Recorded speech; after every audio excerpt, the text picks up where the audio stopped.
On May 30th, 2024, Slovenia would become the latest country to recognize the state of Palestine. 8 days prior, Ireland, Spain and Norway would do the same thing. And we've come here to Ljubljana to speak to the Foreign Minister of Slovenia to find out why they made this decision.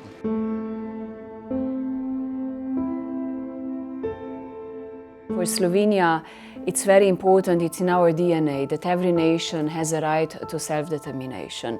And we send a message of hope. We wanted to make people understand that they deserve their land and that they need to be on equal footing when it comes to the negotiations for the future political architecture of the region.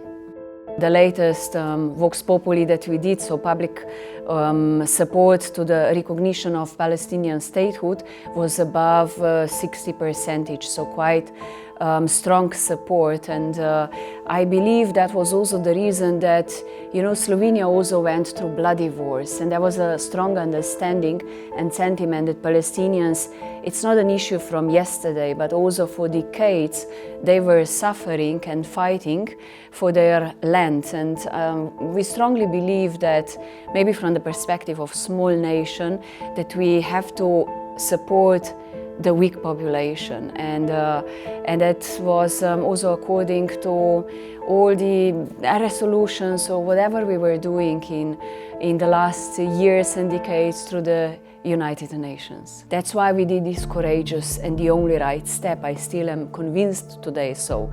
But my colleagues believe there should be still a better moment, like first we need to end the atrocities, end the war in Gaza, and then really strengthen the Palestinian Authority, make necessary reforms, so they require more clarities when is the best time for a recognition.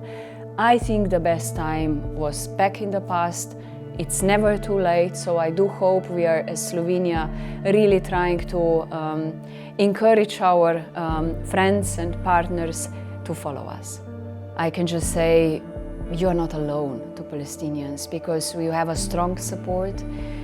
We completely do our everything possible to bring to peace, to ensure sufficient humanitarian assistance, to also work in the international community as a non-permanent member in the Security Council, that the peace is urgent, that we also need to really implement the two-state solution.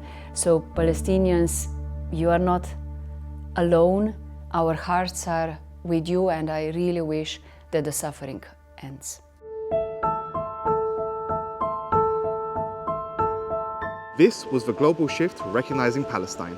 Join us in the next episode, where we'll be heading to Spain to find out why on May 30th, 2024, they also made the same decision to recognize the state of Palestine.